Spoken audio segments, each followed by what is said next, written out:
जय श्री कृष्ण। राधे राधे। श्री हरदास। और आज मैं आपको बहुत ही सुंदर सी और प्यारी सी एक रचना है जो कुंभन दास जी की है, जिससे वो अपनी रचनाओं में और स्वतः वो लीलाएं देखा करते थे। प्रभु जो है, जब वो अपने कोई भी पद लिखा करते थे, क्योंकि उनके जितने भी वो अष्ट छाप के कवि थे और जितनी भी रचनाएं थी वो ब्रज भाषा में ही थी। तो उसमें उनकी एक लीला का वर्णन है जो मैं आप सबके साथ जो है शेयर कर रही हूँ। और इस लीला को जानने का भी हमें जो इतना सुंदर सौभाग्य मिला, जो स्वयं हमें वहाँ के गुरुदेव जी ने बताया। बहुत सुंदर लीला है। अब वो क्या बता रहे हैं कि अभी तक हम सभी ने ये जाना कि श्रीनाथ जी के दो ही हाथ हैं, जहाँ भी हम देखते हैं, है ना। लेकिन उन्होंने अपनी रचना में उन्होंने देखा, किस प्रकार देखा वो सुनिए, ये सिर्फ वही जानते हैं। तो एक लीला है कि इसमें कन्हैया जो है आते हैं और ये लीला चल रही है कि कन्हैया आते हैं और कहते हैं कुंभन दास जी से कि ज़रा घोड़ा बन जाओ, मुझे ज़रा पीछे जाना है। अब कन्हैया रुके तो रुके कैसे। अब जा, मैं ब्रज भाषा में ही सुना रही हूँ तुम्हें। तो बोले कि मेरी तो कमर टूट जाएगी तुम जे करोगे तो कन्हैया बोले मैं कछु ना कर रहा, तुम जल्दी सी ना घोड़ा बनो, मुझे कछु करना है। फटाक से पाम धरे और कन्हैया उठे और उठ के दूसरी ओर। अब दूसरी ओर कौन सा, अब जे सुनो कि खेल रहे हैं वो चोर छिपा सिपाही को खेल खेल रहे हैं। अब कह रहे हैं अब की पोत मेरी पोत है। अब पोत मतलब होता है बारी, ठीक है, ये ब्रज भाषा है। तो बोले अब की मेरी पोत है, मैं जाऊँगा और जाए ओटाए लांग के जाऊँगा। ओटा मतलब जान रहे हैं आप। देखिए, जिनको ब्रज भाषा पूर्ण रूप से नहीं आती है, मैं उसके लिए बीच में बताती हूँ। ओटा मतलब होता है जो रसोई होती है ना, उसकी जो दीवार होती है उसको ओटा बोलते हैं। तो कन्हैया कह रहा है कि देखो अब की पोत मेरा पोत है, अब जाए ओ मतलब ओटाए लांग के मैं जाऊँगा। और जैसे ही कन्हैया वा ओटाए लांग के जा तो सामने वो, लेकिन कन्हैया खेल कोई ना रहे, बिना तो माखन चाहिए हो, ठीक है। जल्दी सी ना कन्हैया ने ओटा लांग है, लांग के गोपी ने कन्हैया को हाथ पकड़ ली नो है। अब कन्हैया ते बोली आज तो मैं तो छोड़वे वाली ना हूँ, आज तो तू मेरे हाथ में आएगा है। और दूसरी तरफ कुंभन दास जब आते देख रहे हैं, वह लीले हुए देख रहे हैं वे, ठीक है। तो है कह रहा है कि कुंभन दास देख रहे हैं कि गोपी ने पकड़ लियो हाथ। अब कन्हैया भाई बचात भय भाग रहे हैं, लेकिन जैसे ही हाथ पकड़े और कन्हैया ने झट सीना हाथ छोड़ के ओटाए लांग के कुंभन दास जी की कमर पे जाके गिर पड़े है। पल्लव को कुंभन दास चिल्लाए, अरे मार दियो नपूते तैने में, मार दियो। इतना वो कह रहे हैं जब तक गोपी पीछे से धर के भागी है। और पीछे से धर के भागी तो बाने कहा देखो कुंभन दास जी घोड़ा बने। बाने कही कि भैया चोरे पकड़े हुए थे तो ज़्यादा सबसे पहले चोर की मैया पकड़ो। और मैया को कुंभन दास अपने आप को संभाल ना पाए, जो तो पीछे थे भाग के गोपी ने पकड़ ले कुंभन दास। अब जैसी कुंभन दास पकड़े कन्हैया पलंग ते भागे, कन्हैया की नीचे उतर गई धोवती। और जैसी धोवती उतरी है, कन्हैया ने कहा करे और जा बात देख को रोए कुंभन दास देख रहे हैं कि जी कन्हैया कर का रहा है। जैसी भागे नीचे धोवती उतरी है तो कन्हैया के नीचे दो हाथ आए गए, दो हाथ ऊपर दो हाथ नीचे, काहे को आए शरीर बचावे को। तो ये जो चार हाथों वाला जो दृश्य था ये वर्णित है कुंभन दास जी की लीला में। इस प्रकार कन्हैया का एक हाथ अपने आप को संभाल रहा है और वो जाए देख ही रहे, तब तक तो गोपी ने आके कुंभन दास पकड़ ले और पीछे तलाइए मोटो डंडा और खूब करिए धुनाई कुंभन दास जी की। तो आप सब कहते हो ना ये कन्हैया वो ना छोड़ा का हुए कोई होए, ठीक है, वो काहुए ना छोड़ा है। हाँ, उनका जो प्रेम है वो इतना मधुर है ब्रज वालों के लिए, बहुत बहुत अधिक इनका प्रेम है। इतना प्रेम है कि संतों के पास जब कन्हैया जाते हैं तो कन्हैया बड़ा बड़ा लालच देते हैं ब्रज के संतों को। कैसा कैसा लालच देते हैं ये भी सुनो ज़रा। कहते हैं कि देख लाल, तुम ना एक पोत कछु मांग ले हो, तुम मुफ्ते कछु मांग ले हो। तो संत क्या कहते हैं, ये ब्रज भाषा में बता रही हूँ, हे ससुर तू कहा देगो हमको, बता कहा देगो। तेनो तो एक काम कर, तू हमारा लड़े तो बन जा और हम तेरे पालनहार बन जाए। तो कन्हैया बोले देखो मैं बन तो जाऊंगा, लेकिन जा राह में बड़े कांटे हैं। बोले कांटे हम चलेंगे तो को चलवा रहे हो, हम चलेंगे, हम तो तेरे पालनहार बन रहे हैं। तो कन्हैया बोले देखो यहाँ में बहुत सारी चीज़ है, बहुत लंबी समय पूरा जीवन निकल जाओ, कछू नहीं मिलेगा। बोले तू कछू मत दे लाला, हम कह तो रहे तू लड़ा तो बन जाए या ब्रज को, और हम तेरे संग ही रहेंगे। तो देखिए यही हाल कन्हैया ने किया है कि वो लड़ाता है ब्रज का, वो बहुत कष्ट देता है। ऐसे ऐसे संत हैं, ऐसी ऐसी ब्रज की रज है यहाँ पे। ऐसी ही एक और लीला है, छोटी छोटी लीलाएं हैं ये कान्हा जी की, जो ये बताती है कि ब्रज की रज कितनी पावन है, कितनी पावन है, जिसकी महिमा हम लोग नहीं समझ पा रहे हैं। हम जूते चप्पल पहनकर पूरे ब्रज में घूमते हैं, बहुत गलत बात है। एक पोती कान्हा जी बैठे हैं बगल में, देख रहे कि गोपिका जा रही हैं, बिन्ने पलंग ते बारू लइए इकट्ठी करिए, और बिन्ने देख देख के नैनन ने मटका रहे हैं, और नैनन ने मटकाए के का खाए रहे, रेते खावे लग रहे। तो पलंग ते गोपिका कह रही है अच्छा तू यहाँ बैठे हो जा रेते खा रहे, जा रही हूँ तो मैया बताऊँगी। हाँ बता दीजो मैया का करेगी मेरी।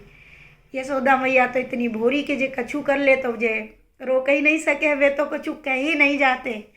ठीक है, तो इतने जे शरारती थे, इतने ज़्यादा कि गोपिकाएं उन्हें इतने उल्हाने देते हुए जा रही है कि देख तेरी मैया से कह देंगे एक पर जी तो बता कि तू मट्टी खाए चोरो है, जी तो बता दे लाला।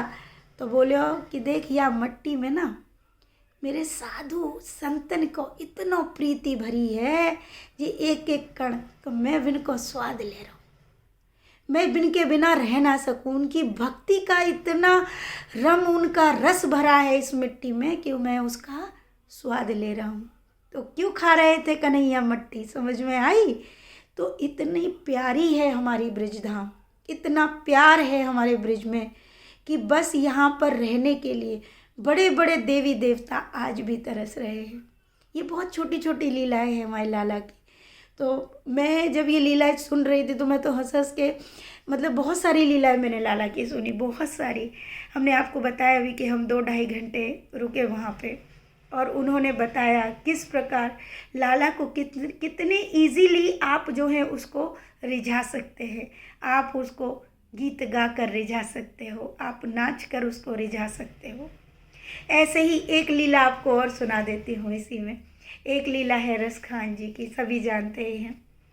तो जो रसखान जी थे उनका एक हिंदू मित्र था, तो वो गए, और जाने के बाद उनके पास वो कुछ दिन के उनके पास जाते थे रसखान जी और पान खाने के लिए। तो वो नित्य प्रतिदिन उनका वही कार्य था कि वो उस हिंदू के पास जाते थे और पान खाते थे। कुछ दिन ऐसे हुए कि कुछ दिन बाद जब वो गए तो देखा कि 2-3 दिन उनको वो हिंदू मित्र नहीं मिला, लेकिन उनको अच्छा नहीं लगा क्योंकि उन्हीं का पान वो खाते थे। अब 2-3 दिन बाद जब लौटे तो वो गए दोबारा पान खाने, तो वहाँ पर उनका मित्र वो मिल गया। उन्होंने कहा कि अरे भाई कहाँ गए थे तुम। तो वो बोले कि अरे हम अपने ब्रज गए थे, यात्रा करके आए हैं, और वो श्रीनाथ जी की एक तस्वीर लेकर आए थे, तो वो उन्होंने अपनी दुकान पे लगा दी थी। तो रसखान जी ने उसको देखा, बड़े गौर से देखा, देखते ही रह गए। बोले कि ये कौन है। बोले यही तो हैं, ये हमारे इष्ट देव हैं। बोले अच्छा। वो देखते रहे, वो एक पान खा गए, अब वो फिर चले गए, उनका दिल नहीं लगा, वो फिर लौट के आए। अरे भैया ये तिरछी नैन वाले लाला से कोई बचा है क्या, अगर इसने किसी पर अपनी कृपा डाल दी हो, अपने नैन डाल दिए हो। यही हुआ कि भैया करते करते 2-3 घंटा हम वो 5-6 पान खा गए और बार बार आए और लाला को निहारें और पान खाएं। अब वो बोले वो हिंदू मित्र से कि देखो ऐसा करो कि ये जो तस्वीर है तुम्हें यहाँ, ये मुझे दे दो, आप ये मुझे दे दो। बोला कहा भैया कैसी बात कर रहे हो, मैं तो दे दूँ, तेरे यहाँ तो खाए वो पी वो बहुत गलत है, और मतलब जो तू खावे हमारे इष्ट देव भाई पसंद ना करे, और जाओ के मारे हम ना दे सके भैया तो जाए। तो बोले कछू ले ले तू जाके, मतलब मैं तो पैसा देवे को तैयार हूँ, तू जा तस्वीरें दे दे मुझे। लेकिन वो कहे कि ना ना ना ना मैं ना दे सकूँ, देखो लोगों ने पता चल जाएगी कि भैया तेने थोड़े मतलब दूसरे वाय दे दियो है, हम अपनो इष्ट भगवान तो पंगा है जाएगो, तू रहन दे भैया तू जा। बोलो कि तू जो मांगे सो ले ले मुँह पे। तो बोले कि देख इनने रखवे के कछु नियम है होकर है और तू वह नियम है कर नहीं पागो। तो बोलो मैं कर लूँगो, तू मुँह बस जा लाला की तस्वीरें दे दे, मेरो मन रीझ गो, मैं जानवो चाहूँ जे को है। तो बोलो कि देख तू कछु ले ले लाला, तू अपने घर को जा, जे सवरे पान ले जा, पान के पैसा भैया मुँह मत दे तू, पर तू जा, मैं ना दे सकूँ तो जा तस्वीरें। अब रस खान है कि वो माने ही नहीं और बोले कि तू ज़मीन ज़्यादा ले ले, मेरा घर ले ले, लेकिन यह तस्वीरें मुझे दे दे। लास्ट में हार के उस हिंदू ने श्रीनाथ जी की तस्वीर वाकू दे दी। अब वो तस्वीर लेके आ गए और बोले कि तू जो जो कहेगा सोई नियम मैं करूँगा। अब वो अपने घर में ले आए, उनकी पत्नी उनके बच्चे देखने लगे कि भैया जे का लेके आ गए। सब बोलने लगे कि ये तो जो है तस्वीर के कारण जो है पूरे हमारे धर्म को वो कर रहा है। अब वो बार बार अपने हिंदू मित्र के पास जाएं और कहें कि जे बताओ कि जिनको का भोग लगे जी का खावे तुम्हारा ठाकुर, बता तो दे। बोलो जे सब कछु खावे भैया, तू ऐसो करियो। मतलब हिंदू के मन में आई कि देख जे कछु खवाए वो पता ना बिनी बासनन में खवा देगो, या ते बढ़िया या ते कह दे तू कि तू ना जे गीत सुना दियो, जे गीतन को बड़ो प्रिय है, जाए गीत बहुत अच्छे लगे, टेंशन ही खत्म, कछु खवावे पवावे को टेंशन खत्म, तू जाए गीत गवा दियो। बोले ठीक है मैं गीत सुना दिया करूँगा। अब वो गीत सुनाने लगा, लेकिन वहीं मोहल्ले में पता चल गया तो भाई उनके साथ काफ़ी गलत व्यवहार हुआ। रस खान जी उस तस्वीर को लिए सब ने कही कि जी ठाकुर अब मिलेगा कहाँ, मैं तो अब वो सवन ने छोड़ के और वृंदावन की ओर निकल गए। अब वो वृंदावन पहुंच गए। अब देखो वो तो सरल इंसान थे, वो अपनी भाषा का भी बड़ा अंतर होता है, आप समझ सकते हैं।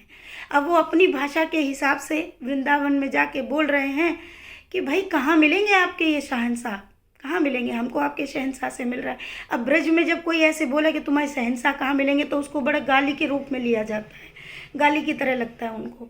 तो वो कह रहे हैं बड़ो आयो तू शहंशाह कह रहा हो हमारे ठाकुर थे हैं, तो बता मैं आयो बड़ो। मतलब उनको काफ़ी उलाहना सुनना पड़ा, लेकिन करते करते वो जो है पहुँच गए। तो भैया वृंदावन वारे बिनते कहते तू गांव के बाहर जा, तू तो हमारे धर्म को ना है। और वे वृंदावन के बाहर चले गए। माँ दूसरी तरफ या सारी लीला को देख रहा हूँ, हमारे लाला देखने लग रहे हैं। यशोदा मैया खानों पर परोस रही हैं, लेकिन लाला कह रहा हूँ मुझे भूख ना, मैं ना खाऊं। मैया लगी लाला है, नज़र लग गई, वो नज़र उतारवे लगी, लेकिन लाला फिर भी कहे कि मैं ना खाऊं। तो मैया बोली जा मैं कोई चीज़ ते पसंद की ना है तो बता दे लाला, मैं बना के ले आऊँगी। लेकिन लाला बोलो मुँह ना खानी कछू। तो मैया फिर बातें पूछने लगी है मेरे लाला बता दे का है गो तू आज रोटी क्यों ना खा रहे हो। तो बोलो कि मेरो एक भक्त आयो है और जब तक वो मोर गीत नहीं सुनागो मैं रोटी नहीं खाऊंगा। वो मुसलमान है और गांव के बाहर है।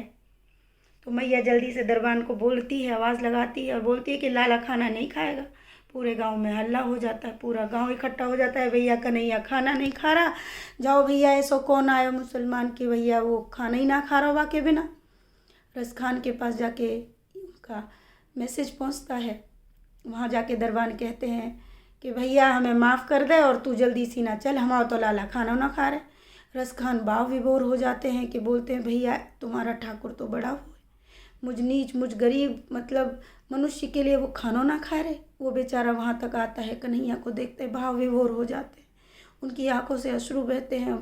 एक लंग को वो गीत सुना रहे हमारा कन्हैया रोटी खा रहे। तो देखो ये सब तो आपने रस खान जी के बारे में और भी बहुत सी लीलाएं सुनी होंगी।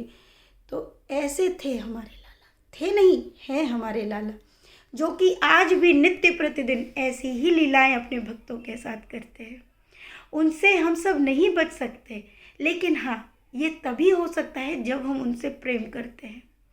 हम बिना किसी एक भी अगर आपके साथ कुछ गलत हो रहा है और आप ये सोच लेते हो कि ये मेरे कारण हो रहा है, प्रभु की कृपा आप पर है, लेकिन जैसे ही आप सोचते हो कि मेरे साथ कुछ गलत हो रहा है, किसी और ने किया है, तो आपके ऊपर प्रभु की कृपा नहीं है। इस बात को समझ जाइएगा, ये संकेत है, क्योंकि आपके अंदर अभी भी दूसरों के प्रति भाव है, स्वयं के लिए भाव नहीं है। जब आपके अंदर स्वयं की गलतियों के लिए भाव आना स्टार्ट हो जाएगा, स्वयं के लिए सोचना आप शुरू कर देंगे, तो आप समझ लीजिए आपके अंदर धीरे धीरे प्रभु की कृपा आना प्राप्त हो जाएगी। आपको समझ आ जाएगा कि जो गलतियां जो जीवन में जो हो रहा है उसके आप स्वयं जिम्मेदार हैं।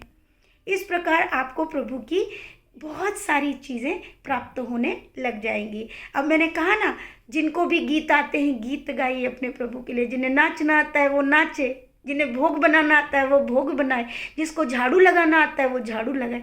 प्रभु हर बात से रीझते हैं, लेकिन उसमें क्या शुद्ध होना चाहिए? आपके भाव उनको दिखने चाहिए, उनको महसूस होने चाहिए। तो आपको ये लीलाएं छोटी छोटी कैसी लगी? कुछ त्रुटियां हो, कुछ गलतियां हो, उसके लिए माफ़ी चाहूँगी। तो खूब सारा प्रेम आपको। राधे राधे। श्री हरिदास।